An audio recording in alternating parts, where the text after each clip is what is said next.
पिछले वीडियो में हम लोग कार्बोक्सिलिक समूह की संरचना और उसमें समावयवता और नोमेनक्लेचर के बारे में पढ़ चुके थे। अब इस वीडियो में हम एलिफैटिक मोनोकार्बोक्सिलिक अम्लों के विरेचन की सामान्य विधियों के बारे में अध्ययन करेंगे। तो शुरू करते हैं। एलिफैटिक मोनोकार्बोक्सिलिक अम्लों के विरेचन की सामान्य विधियाँ। तो बहुत पहले आप एल्कोहल के चैप्टर में भी पढ़ चुके हैं और एल्डिहाइड में भी पढ़ ही चुके हैं कि अगर एल्कोहल का ऑक्सीकरण कराते हैं तो एल्डिहाइड बनता है, फिर एल्डिहाइड का ऑक्सीकरण कराते हैं तो मतलब कि मोनोकार्बोक्सिलिक या कार्बोक्सिलिक एसिड का निर्माण होता है ऑक्सीकरण के द्वारा। इसके लिए हम कुछ प्रमुख ऑक्सीडाइजिंग एजेंट है जिसका हम यूज करके कार्बोक्सिलिक एसिड का निर्माण करते हैं। तो मेन रूप से हम 3 ऑक्सीडाइजिंग एजेंट का यूज करते हैं। उसमें से कुछ प्रमुख ऑक्सीकारक अम्लीय पोटेशियम डाइक्रोमेट या क्रोमिक अम्ल का यूज किया जाता है। क्षारीय या अम्लीय या उदासीन पोटेशियम परमैंगनेट भी ऑक्सीकारक के रूप में यूज हो सकता है। और एक जोन सविकर्मक होता है क्रोमियम ट्राईऑक्साइड और H2SO4 का मिश्रण, इसको हम क्या कहते हैं, जोन अभिकर्मक। तो जब भी हम ऑक्सीकरण कराएंगे तो इसमें से आप चाहें तो कोई भी ऑक्सीकारक यूज करके मतलब कि प्रोडक्ट बना सकते हैं। तो चलिए अब हम स्टार्ट करते हैं। सबसे पहली विधि है एल्डिहाइड तथा एल्कोहल के ऑक्सीकरण से, by oxidation of aldehyde and alcohol. तो एल्डिहाइड सामान्य सूत्र RCHO ही होता है, उसका CHO समूह एल्डिहाइड ग्रुप की पहचान है। इससे ऑक्सीकरण कराएंगे। जब पोटेशियम डाइक्रोमेट और H2SO4 का हम रिएक्शन कराते हैं तो पोटेशियम का सल्फेट बनता है और क्रोमियम का सल्फेट बनता है, वाटर बनता है और साथ में नवजात ऑक्सीजन जनरेट होता है जो ऑक्सीकारक, जिसकी वजह से ऑक्सीकरण की क्रिया होती है। तो मान लीजिए एल्डिहाइड है, हम ऑक्सीजन यूज कर देंगे, जितनी ज़रूरत होगी उतना नवजात ऑक्सीजन यहाँ पे। और इस केस में एल्डिहाइड किस में कन्वर्ट हो जाएगा, कार्बोक्सिलिक एसिड में। ठीक है, तो मान लीजिए R की जगह H यूज कर दें तो फार्मेल्डिहाइड हो गया। क्या बोलते हैं इसको, फार्मेल्डिहाइड। फार्मेल्डिहाइड के ऑक्सीकरण से एक कार्बन का एल्डिहाइड है तो एक ही कार्बन का एसिड बन जाएगा। क्या बन जाएगा, फार्मिक एसिड, फार्मिक अम्ल। ठीक है, इसके बाद अगर R की जगह बस CH3 अगर यूज करते हैं तो आप रख के चेक कर लीजिएगा, एसिटाल्डिहाइड से क्या बन जाएगा, एसिटिक एसिड। इसको आप कंप्लीट कर लेंगे। दूसरा है कीटोन के ऑक्सीकरण से कम कार्बन परमाणु युक्त कार्बोक्सिलिक अम्ल प्राप्त होता है। मतलब एल्डिहाइड का ऑक्सीकरण कराओगे जो जितने कार्बन का एल्डिहाइड होगा उतने ही कार्बन का एसिड मिलेगा। लेकिन अगर कीटोन का ऑक्सीकरण कराते हैं तो जितने कार्बन का कीटोन है उससे कम कार्बन का एसिड हमको प्राप्त होता है। जैसे अगर देखें CH3COCH3 यह है प्रोपेनोन, एसीटोन जनरल नाम होता है। तो प्रोपेनोन कितने कार्बन है, 3 कार्बन। और यहाँ पे हमको क्या मिल रहा है, एथेनोइक एसिड। क्या दिख रहा है यहाँ पे, आप देख रहे हैं कि 3 कार्बन का कीटोन है तो 2 कार्बन का एसिड प्राप्त होता है, एक कम कार्बन। मतलब वही कार्बन कहाँ यूज होता है, कार्बन डाइऑक्साइड के रूप में। तो कार्बन डाइऑक्साइड निकल जाता है और हाइड्रोजन गैस भी मिलती है हमको। ठीक है, तो ये आप देख लेंगे। फिर उसके बाद से कुछ प्रमुख ऑक्सीकारक जो अभी बताएं स्टार्टिंग में वही है। अम्लीय पोटेशियम डाइक्रोमेट आप यूज कर सकते हो या क्रोमिक एसिड यूज कर सकते हो। क्षारीय अम्लीय उदासीन पोटेशियम परमैंगनेट कोई भी ऑक्सीकारक के रूप में यूज हो सकता है। जोन सविकर्मक क्रोमियम ट्राईऑक्साइड और H2SO4 के मिश्रण को हम क्या बोलते हैं, जोन सविकर्मक। इसका भी यूज आप ऑक्सीकारक के रूप में कर सकते हैं। लेकिन जब हम मेथेनल मतलब अर्थात फार्मेल्डिहाइड का ऑक्सीकरण कराते हैं तो फार्मिक एसिड बनता है, लेकिन फार्मिक एसिड का पुनः ऑक्सीकरण हो जाता है। फार्मिक अम्ल के पुनः ऑक्सीकरण से हाइड्रोजन और कार्बन डाइऑक्साइड बन जाएगा। कहने का मतलब अगर आप फार्मिक एसिड लिख लो HCOOH, तो अगर इसका फिर से ऑक्सीकरण हो जाता है तो ये बन जाता है हाइड्रोजन और कार्बन डाइऑक्साइड के रूप में टूट जाता है। समझ में आ रहा है। इसलिए यहाँ पे ऑक्सीकरण क्या हुआ, +4 में यहाँ पे कितना है, +2 में। तो फिर ऑक्सीकरण कार्बन का हो सकता है, इसलिए कि कार्बन जो है मैक्सिमम +4 ऑक्सीडेशन नंबर शो कर सकता है, इसलिए कि इसके बाहरी कोष में 4 इलेक्ट्रॉन होते हैं। ठीक है, अब अगर एल्कोहल हम ले लें, प्राथमिक एल्कोहल या क्रोमिक अम्ल या क्षारीय अम्ल या उदासीन माध्यम में पोटेशियम परमैंगनेट द्वारा ऑक्सीकरण से कार्बोनिल यौगिक प्राप्त होते हैं, जिनके ऑक्सीकरण से मोनोकार्बोक्सिलिक अम्ल प्राप्त होता है। कहने का मतलब एल्कोहल के ऑक्सीकरण से पहले एल्डिहाइड बनेगा, फिर एल्डिहाइड के ऑक्सीकरण से फिर हमको क्या मिलेगा, एसिड मिलने वाला है। जैसे RCH2OH, CH जिस कार्बन से OH जुड़ा हुआ है वह कार्बन कितने कार्बन से, एक कार्बन से जुड़ा है, इसलिए इसको क्या बोलेंगे, प्राइमरी अल्कोहल। इस प्राइमरी अल्कोहल के ऑक्सीकरण से आप कराओगे तो एक ही कार्बन का एल्डिहाइड मिलेगा RCHO, फिर उसका फर्दर ऑक्सीकरण होगा तो एक कार्बन का एसिड हमको प्राप्त हो जाएगा। अब R की जगह पर आप CH3 रख के बना सकते हो, CH3 रखोगे तो एथिल अल्कोहल हो जाएगा, यहाँ पे एथेनॉल मिलेगा या एसिटाल्डिहाइड मिलेगा, और यहाँ पे एसिटिक एसिड या एथेनोइक एसिड प्राप्त हो जाएगा। फिर R की जगह पर CH3 CH2 रख के एक और रिएक्शन बना लेना, एक दो बार आप लिख लोगे ना तो धीरे धीरे मतलब कि तैयार भी हो जाएगा। क्वेश्चन एग्जाम में ऐसे पूछा जाता है कि कैसे प्राप्त करेंगे एथेनॉल से एथेनॉल से एसिटाल्डिहाइड या एथेनॉल से एथेनोइक एसिड, ये नहीं पूछा जाएगा। ये तो जनरल मतलब कि एक रिएक्शन है कि प्राइमरी अल्कोहल होगा, अब R की जगह पर आप जो चाहे वो कंपाउंड रख करके मेथिल एथिल जो भी ग्रुप रख करके नया अल्कोहल बना सकते हो, उसी के बेस पे आपको एल्डिहाइड मिल जाएगा, और उसी में जितने कार्बन का एल्डिहाइड होगा उतने ही कार्बन का एसिड मिल जाएगा। ठीक है, ये बहुत ही अच्छा रिएक्शन है। एल्केन नाइट्राइलों के पूर्ण जल अपघटन से जो साइनो समूह होता है ना CN, इसको ऐसे भी लिखते हैं C111N, इसको बोलते हैं साइनो समूह।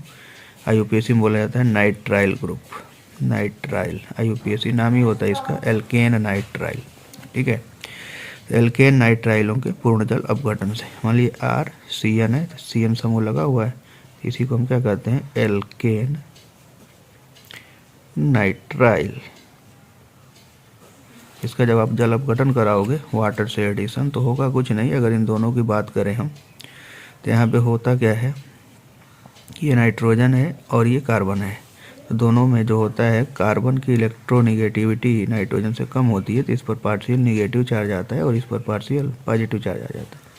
अब क्या होता है, जल ऐसे टूटता है H+ और OH- के रूप में, तो एक पाई बॉन्ड टूटेगा और दो सिग्मा बनेंगे, तो ये प्लस वाला माइनस वाले की तरफ जुड़ेगा जा करके, माइनस वाला प्लस से जाके जुड़ जाएगा। देखो क्या बन गया RC, ठीक है, C के बाद से डबल बॉन्ड, एक बॉन्ड टूट गया, C के बाद से डबल बॉन्ड, एक बॉन्ड टूटा, और उसकी जगह पर N से एक सिग्मा बॉन्ड बना, H जुड़ गया NH, और दूसरा जो कार्बन है पॉजिटिव है तो OH- जाकर इस पर जुड़ जाएगा तो OH बन जाता है। पहले ये बनता है, फिर चलावयवता के द्वारा, चलावयवता होता क्या है देखो, इसको बोलते हैं कीटोफार्म, इसको बोलते हैं इनॉल फार्म। इन है और आल है तो इनॉल फार्म बोला जाता है।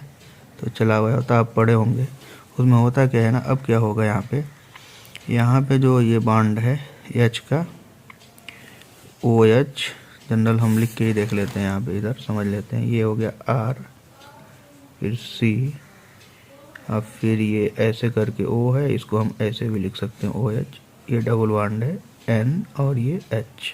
ठीक है, तो होता क्या है कि ये बॉन्ड यहाँ शिफ्ट होता है ऐसे करके, और जैसे ये शिफ्ट होता है ये टूट जाता है।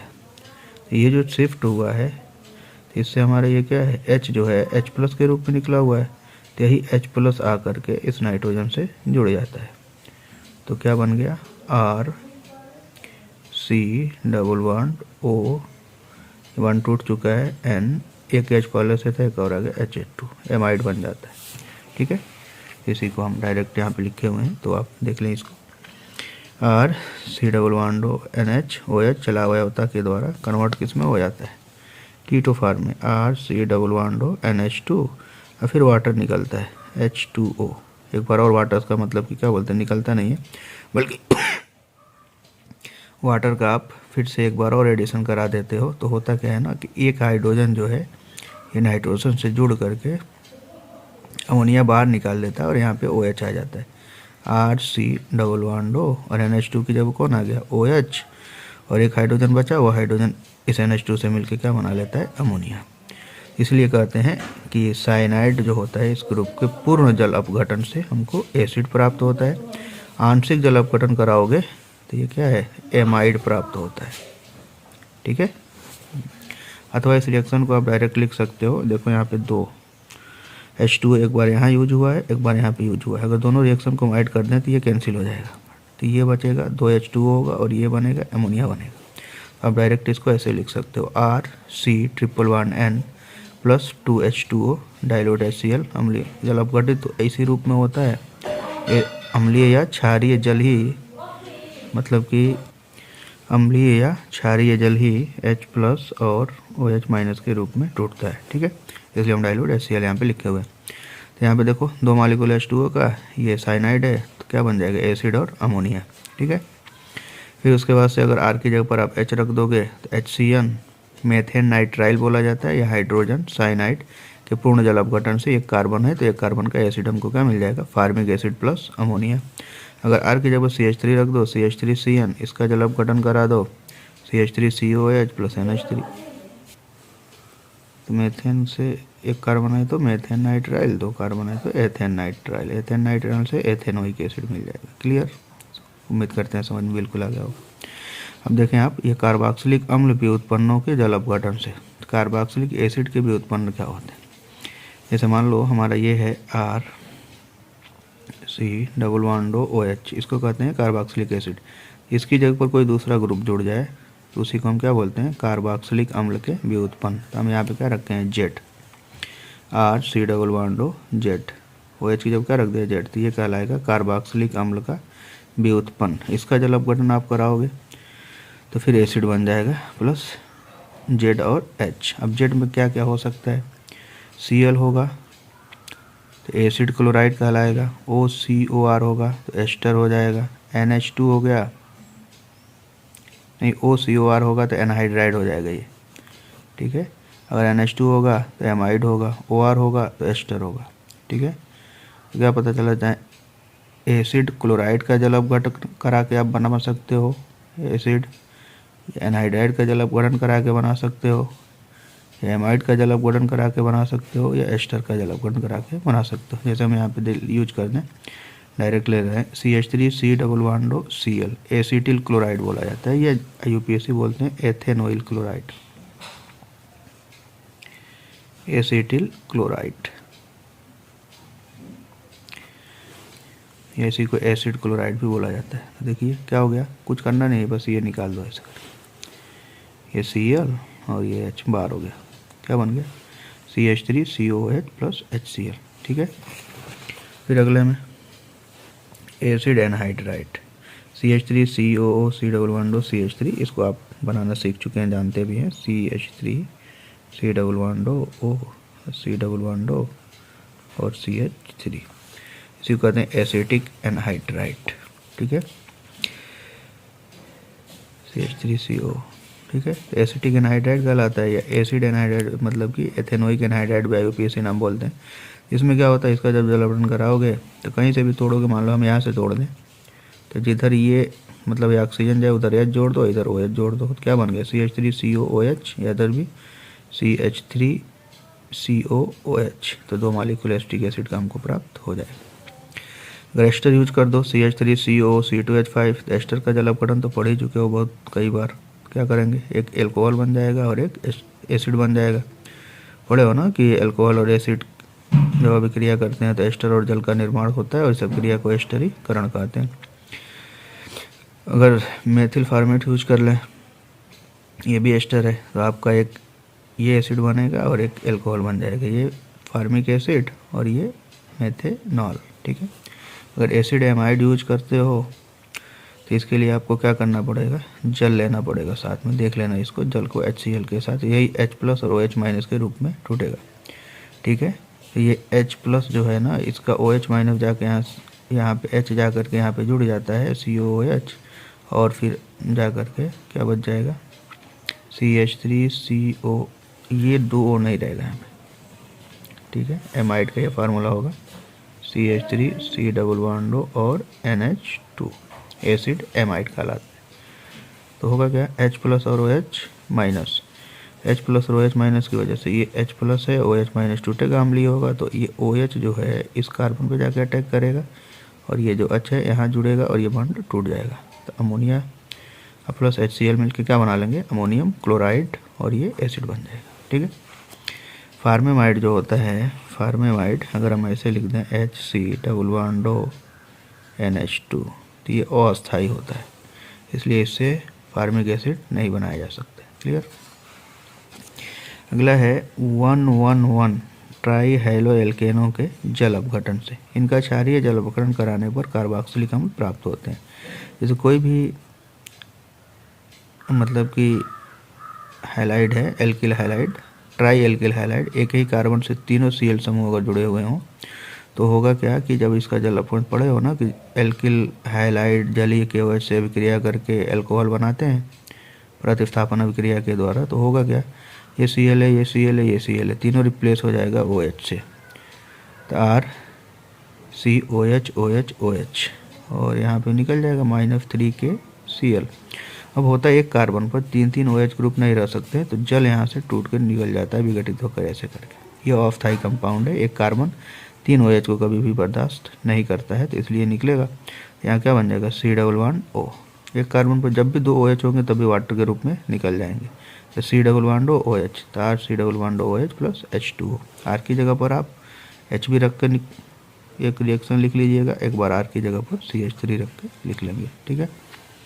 फिर उसके बाद अगली है ग्रिग्नार्ड अभिकर्मक से। तो ग्रिग्नार्ड रिएजेंट की शुष्क बर्फ से क्रिया, शुष्क बर्फ मतलब कार्बन डाइऑक्साइड, ठोस कार्बन डाइऑक्साइड को क्या बोलते हैं, शुष्क बर्फ से अभिक्रिया करके प्राप्त योगात्मक उत्पाद का जल अपघटन करने पर मोनोकार्बोक्सिलिक अम्ल प्राप्त होते हैं। RMgX प्लस कार्बन डाइऑक्साइड को ऐसे लिख सकते हैं C=O। ठीक है।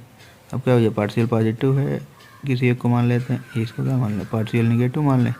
ये पूरा पार्ट क्या होता है, पार्शियल पॉजिटिव होता है और ये वाला पार्ट पार्शियल निगेटिव होता है। ये निगेटिव वाला जाके यहाँ पे अटैक कर देगा, ये पॉजिटिव वाला जाके यहाँ पे अटैक कर देगा और ये बन जाए, इसी को बोलते हैं योगात्मक उत्पाद।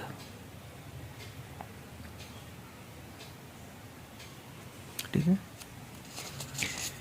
फिर ये योगात्मक उत्पाद का हम जल अपघटन कराने जा रहे हैं। H+H2O से जल अपघटन जब करा दोगे तो आप पढ़ चुके हैं, जानते भी हैं क्या हो जाएगा, पूरा ये OH आके लग जाएगा और ये अलग हो जाएगा MgOHX। ठीक है। बाहर की जगह पर आप रख करके जो एसिड चाहो बना सकते हो। ठीक है। क्वेश्चन पूछा भी जाता है कैसे प्राप्त करेंगे कार्बन डाइऑक्साइड से एसिटिक अम्ल, इसके लिए आप यहाँ पे रिएक्शन लिख लेंगे। डाई कार्बोक्सिलिक अम्लों के वी कार्बोक्सिलीकरण से, कोई भी डाई कार्बोक्सिलिक एसिड है मतलब दो COH समूह अगर जुड़े हुए हों एक ही कार्बन से, तो उसका वी कार्बोक्सिलीकरण आप गर्म कर दोगे, एक जगह से कार्बन डाइऑक्साइड निकल जाएगा। देखो, एक ही कार्बन परमाणु पर संलग्न दो कार्बोक्सिल समूह युक्त डाई कार्बोक्सिलिक अम्लों को गर्म करने पर मोनोकार्बोक्सिलिक अम्ल बनते हैं। ये मेलोनिक एसिड है, CH2COH जब हीट करोगे ना तो एक कार्बन डाइऑक्साइड निकाल दो, एक H, ये मिलकर क्या बन गया CH3COH प्लस CO2। ठीक है। ऑक्जेलिक अम्ल को ग्लिसरॉल के साथ इम्पॉर्टेंट रिएक्शन है, प्रयोगशाला विधि भी है फार्मिक अम्ल बनाने की। ऑक्जेलिक अम्ल को ग्लिसरॉल के साथ 383 केल्विन पर गर्म करने से फार्मिक अम्ल बनता है। COH ग्लिसरॉल 383 केल्विन आप हीट कर दो, आपको फार्मिक एसिड और कार्बन डाइऑक्साइड मिल जाएगा। ठीक है। अगला है एल्कीनो और एल्काइनों के ऑक्सीकरण से। एल्किन और एल्काइन के ऑक्सीकरण से भी इसे बनाया जा सकता है। अम्लीय पोटेशियम डाइक्रोमेट द्वारा ऑक्सीकरण पर अधिक कार्बन वाले एल्किल समूह कार्बोक्सिलिक अम्ल में परिवर्तित हो जाते हैं। जैसे ये दिया हुआ है RCH=CH2, कितने कार्बन, 1 2 3, ये वाला जो है ना साइड वाला ये कन्वर्ट हो जाएगा COOH में और एक कार्बन कम होकर कार्बन डाइऑक्साइड बन जाएगा। देखो ध्यान से कितने कार्बन का है, अगर जनरल यहाँ पे कुछ भी रखें CH3 रख दो तो 3 का हो गया, 1 2 3, तो ध्यान रखिएगा एक कम कार्बन का मिलेगा। अधिक कार्बन वाले एल्किल समूह कार्बोक्सिलिक अम्ल में परिवर्तित हो जाते हैं। मतलब इनका ये है, अम्लीय पोटेशियम डाइक्रोमेट द्वारा ऑक्सीकरण पर अधिक कार्बन वाले एल्किल समूह, ये पूरा का पूरा ग्रुप किस में कन्वर्ट हो जाता है, COH में। ये पूरा समूह बदलेगा, ध्यान रखिएगा। अधिक कार्बन से मतलब वो है जहाँ पे ये डबल बॉन्ड दोनों कार्बन के बीच में पाया जा रहा है। तो ये पूरा ग्रुप किस में कन्वर्ट हो जाएगा, COOH में। क्या बने, RCOH plus CO2 plus H2O। ठीक है। अब R की जगह पर आप रख सकते हो CH3 बना लेना, क्या बनेगा फिर RCH=CH। तो यहाँ पे क्या हुआ, देखो यहाँ से RC एक डबल बॉन्डेड, तो यहाँ से भी इधर से और फिर यहाँ का इधर से मतलब ये बदलेगा ये वाला COH में इसके साथ, और ये वाला इसके साथ। थोड़ा कॉम्प्लिकेटेड रिएक्शन होता है तो ध्यान से इसको समझिएगा। ये ग्रुप COH में और ये ग्रुप COH में, ठीक है। बस कंडीशन क्या है, इससे अगर R जुड़ गया तो दोनों चेंज होगा, ये भी और ये भी, और यहाँ से बीच से टूट जाएगा बॉन्ड, यहाँ बीच से टूट जाएगा।